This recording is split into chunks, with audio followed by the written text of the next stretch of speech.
Photogrammetry, an increasingly refined and effective technique to record and save, with the help of the lens, our environmental heritage.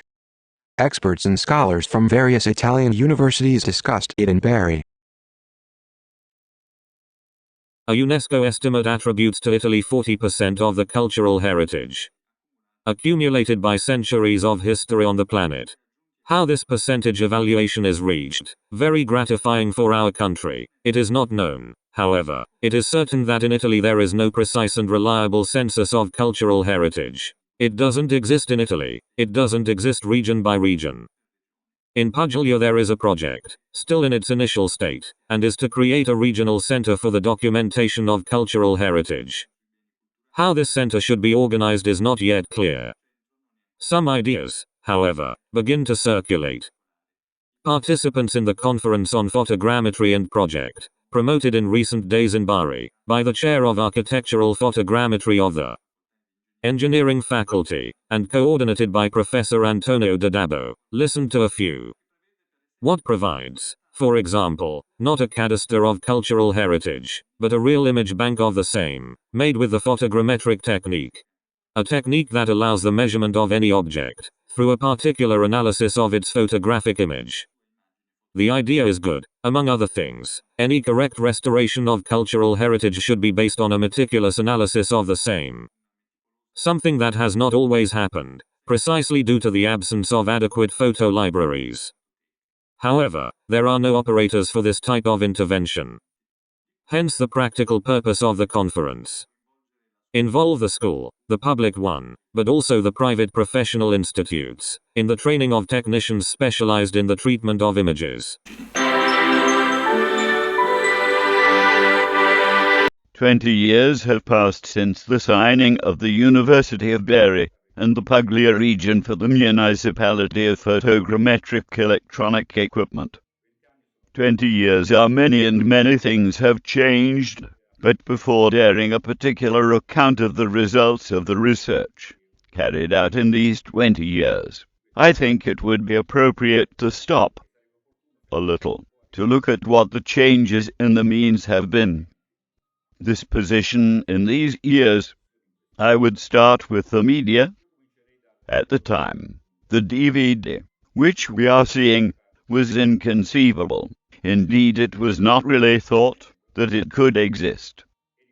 The most accessible audio-visual system was the videotape, even if it was very easy to make it in the shooting phase, presenting problems with regards to editing. Perhaps, compared to the old Super 8 movie, the videotape had taken a step back. In fact, while with the Super 8, it was enough to buy a slow motion to edit the various videos. With the videotape, or the video recorder was used, with fearful and often unacceptable cuts, or specialized films had to be used, because the cost of the video editing equipment was inaccessible. Our videotapes, made in 1985, were made by a sponsor company. Today, we could say that all these problems have been overcome.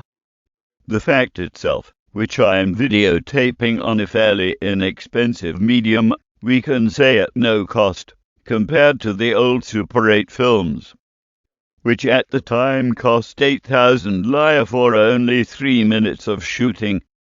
Today the DVD goes on 2 or 3 euros and they seem quite pushed prices. For the rest, everything can be recycled. Apart from the purchase cost of the equipment, nothing is consumed for operation. The camera can also record 1,000 times, on the same tape, various subjects. Let's say that, today, a teacher could easily videotape their lessons and make them available to students, just as, at my time, he made notes on mimeographs available, which, today, have been replaced by photocopies. We will return to this later, but we come to the didactic role of the documentation center, which the center itself will have to play in the initial phase. We will come back to this later. But let's get to the didactic role of the documentation center that the center itself will have to carry out in the initial phase.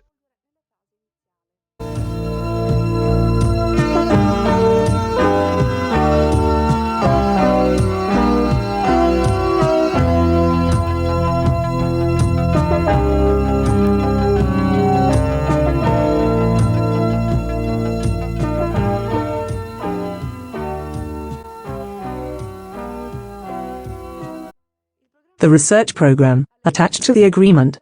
It allows a glimpse of a structure open to any technological innovation. The cultural asset, understood in the broadest sense of the word, can be detected in a very short time, from general to particular. In the laboratory it can be analyzed dismembered into its fundamental elements and cataloged. The architect urban planner will be able to design his own intervention, no longer on the white sheet of paper, but on updated photographic surveys of the territorial reality. The idea of a geostationary satellite, intended to provide, in real time, any information on the transformations of reality territorial, should not arouse skepticism. But for all this to be possible, some dogmas need to be reviewed, starting with the survey and the building design. What is meant by relief? A graphic image, a three-dimensional photographic image in the desired but static scale?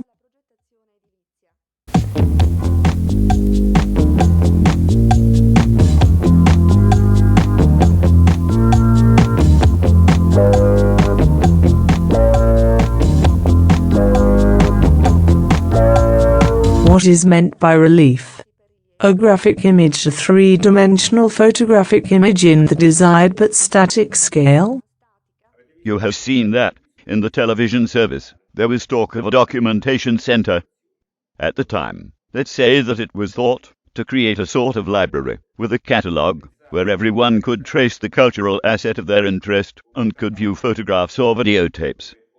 The photographs were then analyzed either in the photo interpretation sector or in the photo restitution sector for those who needed graphics or other information.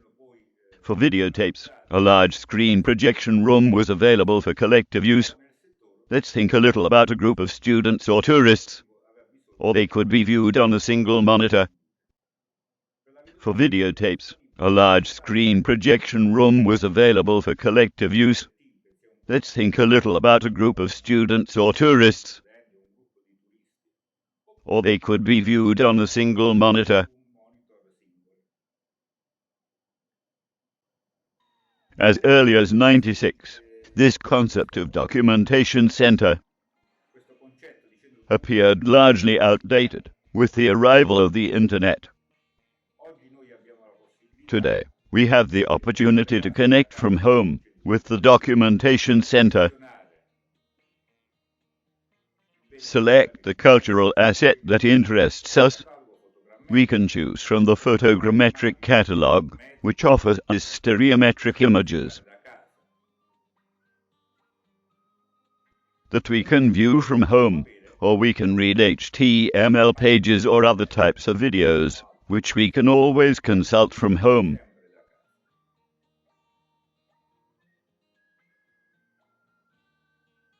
All this has led to the disruption of the project. While at the time, it was thought to build a documentation center in the Santa Scholastica complex, which even seemed insufficient, because spaces accessible to all were required, with a huge waste of energy and also of funds. Do you think that the photogrammetric restituta, existing in the complex of Santa Scholastica, cost 100 million lire?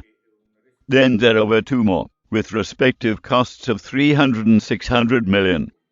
Let's say that, at a cost of 1 billion lire, at most 3 people could be satisfied, who, in order to make a return, needed a long time.